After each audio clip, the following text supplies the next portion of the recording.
TikTok has become one of the most popular platforms for sharing short video content.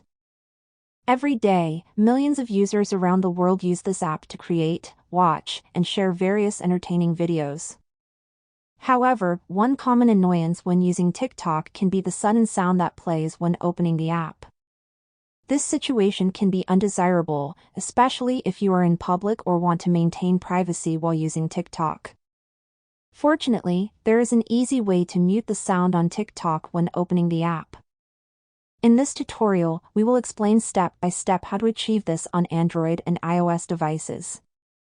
Whether you want to eliminate the inconvenience of using TikTok in public or simply desire silence when opening it, this guide will provide you with all the necessary information. The first step is to open your TikTok application on your phone. Click on the profile button located in the bottom right corner of the screen. After that, click on the three lines located in the top right corner of the screen. You will see a menu. From the menu, select the Settings and Privacy option. Scroll down a bit and click on the Playback option. And now you will see an option called Open TikTok on Mute.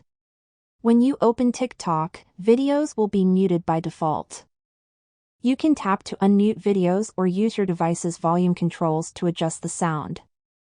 So, go ahead and enable it. And now, when you open TikTok, there won't be any sound coming from the videos, allowing you to watch them silently. If you want to unmute TikTok videos, simply tap on the unmute button located at the bottom right or use the volume controls on your device to increase the volume. That's it for this video. Thank you for watching, and we'll see you in the next video.